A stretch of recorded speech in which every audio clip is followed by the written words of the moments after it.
So we have both of these Ford vans in the shop. We have an AV kit and we have a WTD kit on this lift over here. We're gonna jump underneath both of these vans and talk about the big differences between these two kits. Let's talk about this first kit, and this is by AV. And this kit is going to be a drop-down bracket kit. This is going to be their performance suspension kit, and it's going to start out at $2,089. However, if you have an older van than 2008, it's going to have a pin style radius arm pivot, and if you want to upgrade to this style pivot that is on there, it is going to be an additional $289, coming in at $2,378. Just to give you guys a little bit of reference of price point. So let's talk about the first part here, and this is going to actually be the drop down bracket. They have lowered the pivot point down. This is going to be the drop bracket. Now, the benefit in having this drop bracket is you don't need to have a modified or bent beam. Now, what you are going to do is reduce the amount of ground clearance that you would technically have. And if we bring a tape measure up into here, it's not really significant. It's about 6 inches from the cross member down. And if we wanted to measure all the way over here, you can see that this bracket is about 9 inches. So it is a large bracket, and you're gonna have two of these. You're gonna have one located here, and the other one for the opposing beam that goes to this driver's side I-beam located right behind it. So both of these are going to be the drop-down brackets of this kit.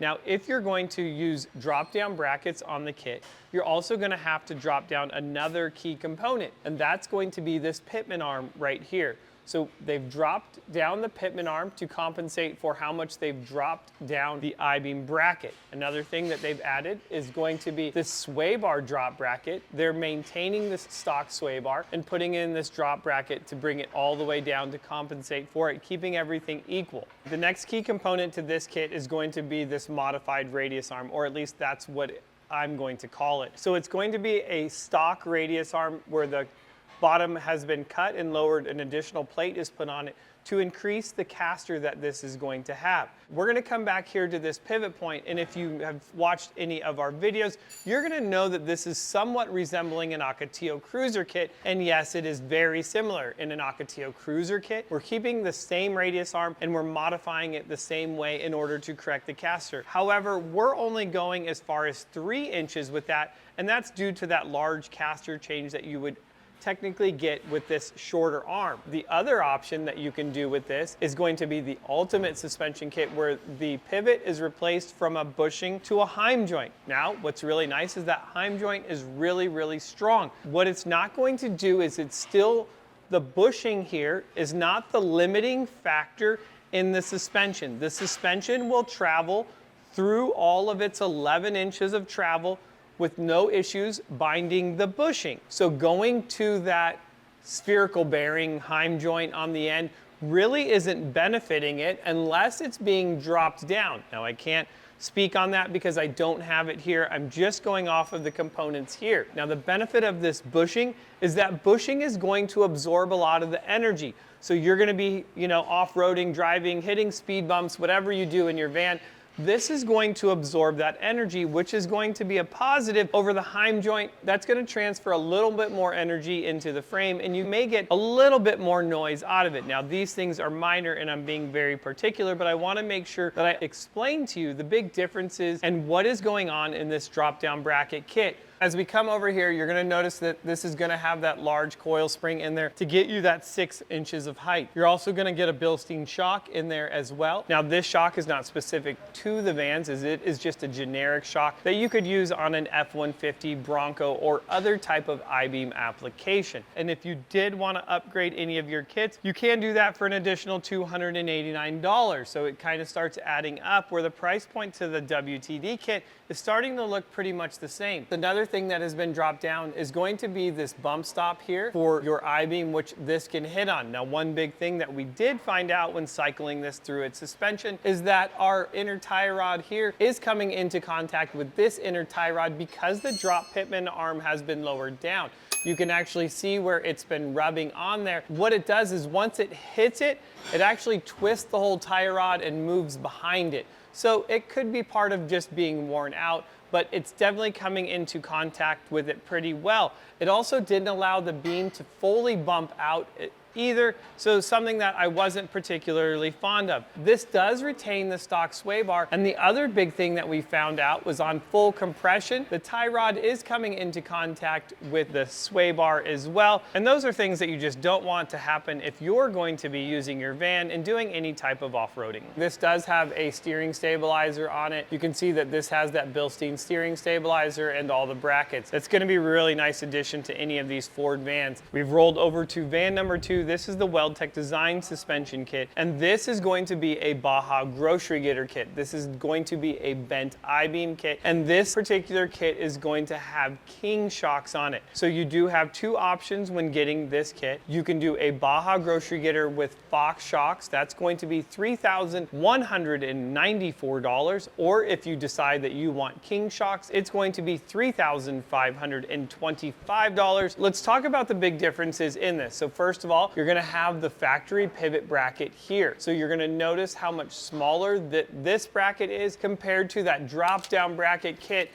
where it was coming about 9 inches off the frame. So it was all the way down here at 9 inches. This is tucked up a lot farther. We also took a measurement here at the frame, and we're coming in at roughly about 4 inches versus 6 on the other one. So not having those large drop down brackets technically can reduce the amount of stress applied to your frame. That is the pivot point, and it is creating leverage up on the top portion of the frame. So one of the next key components of this Baja grocery getter kit from WTD is going to be this extended radius arm. So this is actually moved back. This arm is going to be about 9 inches longer than that stock radius arm. It's also going to include a different pivot point, this pivot bracket here as well. Here's the great thing about this pivot is because our arm is so long that the pivot through all 12 inches of travel is only moving a half an inch at the pivot. You would really have to be racing your van in order to tear up bushings. You got to think everyday driving, even weekend trips out to the desert. And if you're only cycling through 5 or 6 inches, we're talking about this pivot moving an 1/8 inch to 1/4 of an inch, which isn't very much. And the chance of wearing bushings are going to pretty much be non-existent. Of course, you can do it over time.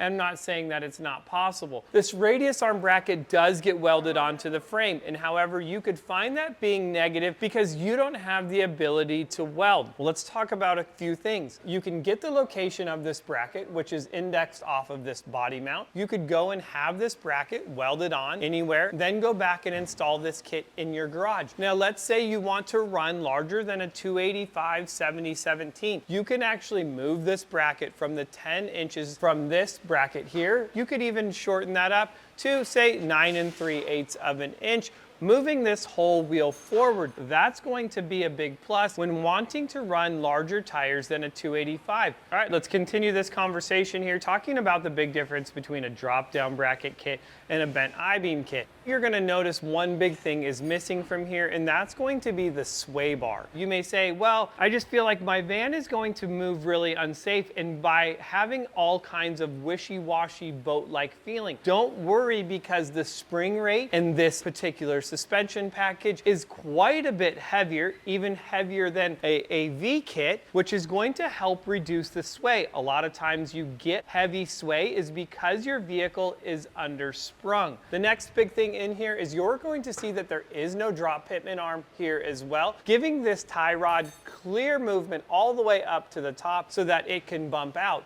And let's talk about that. You have the bump stop pad, which is located in its OEM spot, and that's actually going to bump. You probably never knew what this little part was for here on the back side of the radius arm, and that is actually for the bump stop to hit on. You can see we've also added the King steering stabilizer up on there and the brackets. We're doing it a little bit differently. We're keeping it up on the highest point on the frame, and the reason that is it's actually only going to move as your steering moves, not as your suspension moves. So the last key feature in this particular WTD suspension package is going to be the shock. This one is going to have that King shock in there, and you also have the ability to order this with a Fox shock. However, unlike the AV kit, we do not offer this kit with a Bilstein shock. And the reason being is that the King shock and the Fox shock are specifically valved for the vans. What's also really nice about this shock is it is 100% rebuildable. Both kits are going to give you 5 to 6 inches of lift through different configurations. The benefit of running the Weldtec Designs Baja grocery getter kit is the longer radius arms, which is reducing the caster change through the wheel travel. The WTD Baja grocery getter kit also includes the radius arms pivot bracket that will allow you to move your front wheels forward for those tires larger than 33 inches. These two items are a huge advantage over the drop bracket kit with the I-beam suspension. What is nice about both of these kits is you have the ability to add progressive leaf springs from Weldtec Designs. The benefit of the WTD progressive leaf springs is they can be specifically built to the weight of your van. This will greatly improve the way your van drives and increase wheel travel. Lastly, both of these kits are close in price. However, if you're looking for aesthetic and function, the Weldtec Designs Baja grocery getter kit is the way to go. Thanks so much for hanging out with me in the shop. I'm Jeremy from Weldtec Designs, and I'll see you in the next video.